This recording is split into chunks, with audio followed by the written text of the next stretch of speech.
Dear friends, very good morning. Today we will discuss something about the rules of repetition. So always remember the famous words of Dr. J.T. Kent.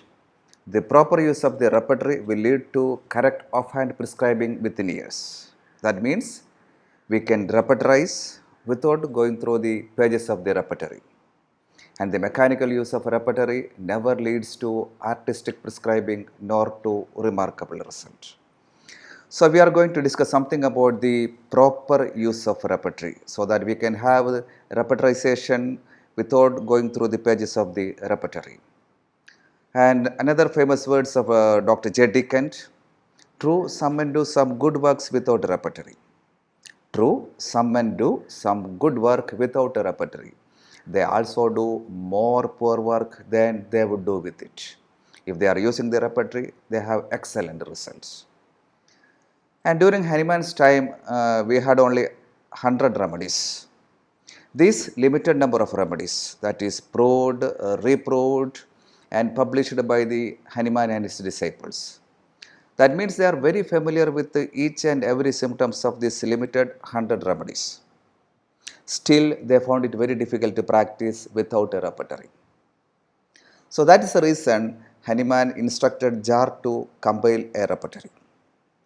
So even though they are very familiar with the each and every symptoms of this limited 100 remedies, they found it very difficult to practice without a repertory. Now we have more than 4,000 remedies in our Materia Medica. Now my question, how we can practice without a repertory? How we can match the symptoms of the patient with that of the Materia Medica without a repertory? So that is the importance of repertory, especially in acute disease and also in the chronic disease. Now we will discuss something about the priorities in the selection of rubrics. And if you are selecting rubrics from the chapter Mind, give top priority to the causative emotional modalities. For example, the ailments from grief, ailments from indignation, ailments from business failure. So we have to give top priority to causative emotional modalities. That means ailments from, rubrics related to the ailments from. And the second priority, that is for the qualified mentals. Qualified mentals in the language of the repertory means a mental complaint associated with a physical complaint. For example, premenstrual tension, that is nowadays very common. In this case, the menses is a physical general, and the tension or the anger or the irritability, that is a mental general. So a mental complaint associated with a physical complaint. So how we will work out this PMT, premenstrual tension? That means the rubric mind, irritability, menses before. Mind, irritability, menses before. And similarly, another rubric, that is anguish, ANGUISH. Anguish means anxiety with the physical sufferings. Anxiety is a mental general. Physical sufferings like the perspiration, tremor, trembling, diarrhea, etc. are the physical generals. Sorry, the mental tremor, trembling, diarrhea, etc. are the physical generals. So a mental complaint associated with a physical complaint, that is anguish, anxiety with the physical sufferings. So qualified mentals have next importance. Then only the rubrics like the consolation, amelioration or aggravation, anger easily, etc. are important. So the top priority for the causative emotional modality, that means ailments from, and this next priority to the qualified mentals, that means a mental complaint associated with a physical complaint. Next, the physical generals. If you are selecting the rubrics for practical purpose, in order to get a good result from physical generals, you have to give top priority to the sexual complaints. For example, suppose a patient have a premature ejaculation because of the timidity or the shame, the patient not disclosed the sexual complaint to the physician, or reverse also, the physician is reluctant to ask the sexual complaint to the patient. So you prescribed a remedy for his back pain or the migraine, but that medicine not covered is one of the major important physical general, that is premature ejaculation. Then your medicine will not going to act. So give top priority to the sexual complaints if that is available. And similarly, the complaints related to the menses and leukorrhea. For example, we have three different types of dysmenorrhea. That is a congestive dysmenorrhea, spasmodic dysmenorrhea, and the membranous dysmenorrhea. So we have three the different set of rubrics and medicine for this type of dysmenorrhea. For the congestive dysmenorrhea, we have to consider the rubric female, pain, uterus, menses before. Female, pain, uterus, menses before. And the second type, menses at the beginning of. Pain, uterus, menses at the beginning of. And the third type, the pain, menses during. So the medicines are entirely different. So complaints related to the menses, whether the complaints aggravates before, during or after menses. Similarly, in the case of leukorrhea, the color, consistency and nature of the menses or leukorrhea is not so important. Remember? But whether the complaints aggravates before, during or after leukorrhea or before, during or after menses, that is more important. For example, in the case of leukorrhea, there is a rubric female, leukorrhea, menses before, instead of menses, menses after, etc. are some of the good rubric that we have to consider. So the color, consistency and nature, that may change according to the organism. And so in the case of candidal infection, you will get white discharge. In the case of trichomonas infection, you will get greenish discharge, and otherwise yellowish discharge. So depending upon the organism, the nature of discharge may change. So the color consistency is not so important, but whether the complaints that aggravates before, during or after leukorrhea or before, during or after menses, that is more important. And the third one, that is particulars. If you are selecting the rubrics from the particulars, give top priority to the complete particulars. Complete particulars means a particular complaint with sensation, location, modality and concomitants. Sensation, location, modality and concomitants. For example, the patient complains about the aching pain in the knee joint that aggravates on rising from sitting. So the rubric, extremities, pain, knee, rising from sitting. That is a particular location, sensation and modality. So always select this type of symptoms for repetitorization. And never give undue importance to the thermal modality. So just read this slide carefully. For example, generality is heat sensation of. And this is a rubric for the hot patient. And generality is heat, lack of vital heat. That is a rubric for the chilly patient. You can see the same remedies listed in both rubric. Aconite, 3 mark in the heat sensation. Similarly, aconite, 2 mark in the heat, lack of vital heat. Alumen, 2 mark in the hot patient, 3 mark in the chilly patient. Natron sulf listed as 3 mark in both in the hot patient and chilly patients. So, suppose if a remedy after repetitorization you got that's a remedy is Silesia, but the patient is hot, you can prescribe Silesia. Suppose if you got the remedy lacasis, but the patient is chilly, you can prescribe the remedy lacasis. So never give undue importance to the thermal modalities. And avoid common symptoms. Common symptoms in the language of the repertory means rubrics with many medicines. Rubric with 100 remedies or rubric with more than 50 remedies. So it is better to avoid rubrics with many medicine for the main repetitorization. And second point, the common symptoms of many disease. For example, the appetite wanting. That's a common symptom to many disease. Pain, vague pain. That's a common symptom to many disease. So never take rubrics with a large number of remedies and common symptoms to many diseases. And avoid rubrics with the minimum number of medicines. That means less than 5 remedy for the main repetitorization. You can use this for the prescription in the case of acute disease and also for as a potential differential field. So avoid rubrics with less number of medicine. That means less than 5 remedy for the main repetitorization. And avoid selecting 4 or more rubrics from the same sphere or same chapter. Suppose if you are selecting 4 or 5 rubrics from the menses, the nature of its discharge, its color, consistency, and whether the complaints aggravates before, during, or after menses. And I am sure you will get the remedy either the sepia or the pulsatilla.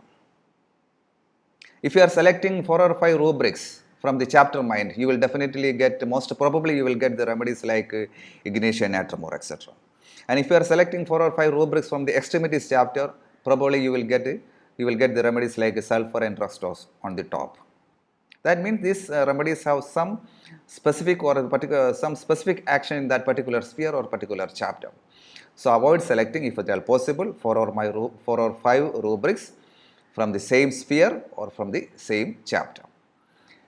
And avoid selecting the routine rubrics also. Routine rubrics means if you are selecting the same rubrics for different cases, for example, appetite wanting, consolation, amelioration, anger easily, etc. In almost all the cases, you will get the same remedy. Okay, so it is better to avoid routine rubrics. Then take certain type of rubrics with a moderate number of medicines. Moderate number of medicine for the textbook repetition means around 50. So take rubrics with a moderate number of medicine and moderate number of rubrics also. Suppose if your patient has a lot of symptoms, never take all these rubrics, 15 or 20 rubrics for repetition. Take rubrics less than 10 for the main repetition and consider the remaining symptoms or rubrics as potential differential field. Potential differential field means the field which differentiates the medicines. Suppose if you got the remedies like lycopodium, phosphorus, causticum after the main repetition, that means you took rubrics below 10 and you got the remedies like lycopodium, sulfur, phosphorus, causticum, etc. And the remaining rubrics that you have to consider whether which remedy is more suitable. That means whether the lycopodium, causticum, phosphorus or sulfur, which is more suitable in this case. So consider the remaining rubrics to differentiate the remedies you got after the main repetition. And always remember that the fixed and confirmed particulars have more value than the assumed generals. Suppose, I don't know, I am not sure whether the absent-minded, absorbed or abstraction of mind is more suitable for my patient. So I randomly selected the rubric absent-minded. So that assuming the generals. But instead of that, you have to consider fixed and confirmed particulars. Suppose your patient has osteoarthritis. That is a fixed particular that will not change. Suppose your patient has cataract or astigmatism. That is a fixed particular and confirmed particular also. That will not change. So this type of fixed and confirmed particulars have more value than the assumed generals.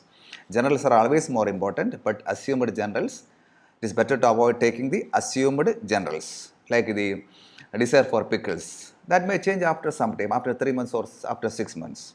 Okay. Now give importance to the sub-rubrics. And the main rubrics are with a lot of remedies, 100 or 200 remedies like that.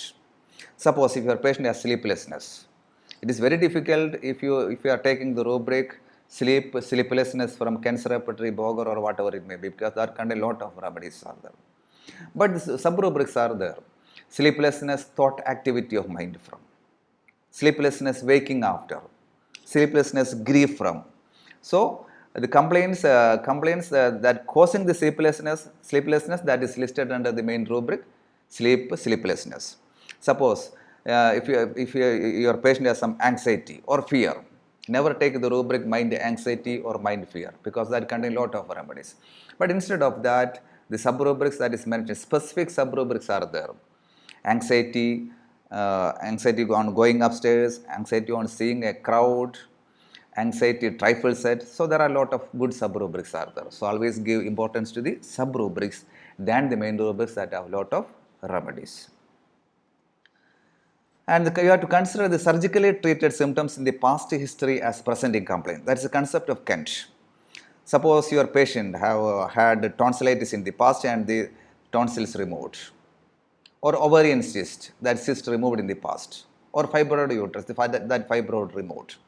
Suppose now the patient has backache or a migraine, whatever it may be. In that case also, we have to take the rubric throat inflammation, tonsils recurrent as a rubric, or female tumor ovarian cyst, or female tumor myoma.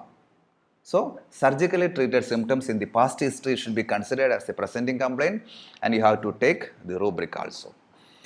And the combined repetition is the best method. That means otherwise called as the cross repetition. So that means you have to select the well represented rubrics from different repertories, like the Kent, Boger, synthesis, Murphy, complete repertory, whatever it may be. Not all rubrics are well represented in every repertory. No repertory is complete also. Well represented rubrics means rubrics with a good number of medicines. polycrust remedies. So combined repertorization or cross repertorization is the best method, and that is very easy because of the advent of these computer and the softwares. And concomitants that always give best result, always give priority to the concomitants also. Suppose your patient has diabetes mellitus and your patient has sexual weakness also. So diabetes with sexual weakness, the most important remedy is Helodius. Diabetes with itching of the skin, there is a remedy. Diabetes with the skin complaints, that means the remedy is Syzygium. Then diabetes with the decreased sexual desire, the remedy is Cupra metallicum. Similarly, it is better to always consider the concomitants. That will definitely give the best result. And we have to discount the symptoms, disease symptoms or the rubrics. Suppose you are going to treat a psychiatric patient. Majority of the symptoms expressed by the psychiatric patient that is already under allopathic medication may be the symptoms of the medicine they are taking. So you have to discount the symptoms or the disease symptoms or the symptoms because of the intake of the other medication from other systems of medicine. So discount that symptom and consider only that rubric. And the best repertorial result. We have some criteria in order to understand whether your remedy is correct or not before giving to the patient, but immediately after the repertorization. Suppose if you got a minimum number of remedies after the repertorization, your rubric selection is good. And your repertorization is also good.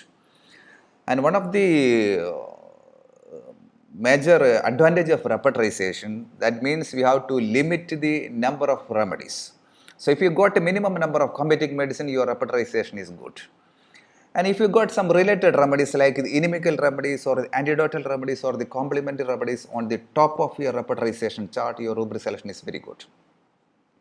Suppose if you got the remedy like the Rustox and Epis on the top of the repertorization, or Maxol and Silesia, or the causticum and phosphorus like remedies on the top of the repertorization chart, your rubric selection is very good.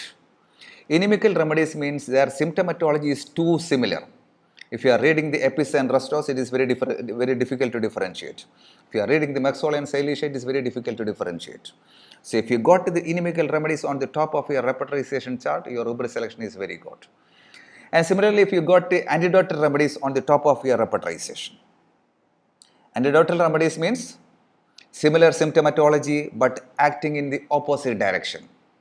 So your rubric selection is good. And if you got the complementary remedies on the top of your repertorization chart, for example like Bryonia and Rustox. Complementary remedies means similar symptomatology but opposite modality. Your rubric selection is almost good. So inimical very good, antidote good, complementary remedies almost good. So related remedies on the top of your repertorization chart. That means your repertorization is good. And one among the medicine should cover all or almost all rubrics including the PDF. So that's the criteria of selecting the remedy after repertorization. The remedy that covered the maximum number of rubrics from the main repertorization and also in the potential differential field. So never prescribe a remedy simply based on the mark, but prescribe which remedy covered the maximum number of rubrics, that only covering the totality of the patient. And many rubrics with almost similar coverage results from repertorization of common symptom. If you got a results like 12 by 4, 12 by 4, 12 by 4, 11 by 4 like that, your rubric selection is not good because you selected the rubrics with a large number of medicines and also you selected the rubrics with that is common symptoms of many diseases. So, if you got the same number of same mark on the top of your repertorization, that means your rubric selection is not good. So, remember this is not an hard and fast rule, but that is a criteria to find out whether your repertorization is good or not. And this is one of the famous words of the Dr. Rajan Shankaran. Homeopathic practitioner does not try to fit the patient to a particular remedy, but seek first to clearly understand the patient and then to find out the most appropriate remedy through repertorization and materia medica. During case taking, never think about the repertorization. Never think about the remedy. Never think about the rubrics. Just collect the data. So, homeopathy practitioner does not try to fit the patient to a particular remedy. Suppose if your patient is explaining like the doctor have some ineffectual urging and straining, then immediately we will think about the remedy Nexomica. Then we will ask some questions in order to make that patient as Nexomica. Then we will ask something about is whether you desire spices or whether you desire coffee or whether you desire liquor, etc., etc. Then we will make that patient as an Nexomica remedy. Suppose your patient explained about constipation, then immediately we will ask about his thirst, his nature of tongue, then we will make the patient as bryonia. So, that is very dangerous. So, questioning along the line of the remedy, that should be avoided. And the homeopath should see opportunity in every difficulty, but not difficulty in every opportunity. Always remember, but not difficulty in every opportunity. Homeopath should see opportunity in each difficulty. So, these are all the reference for this work. If you have any doubt, you can ask. Please subscribe to our channel for more videos, and that's all for the time being. Thank you.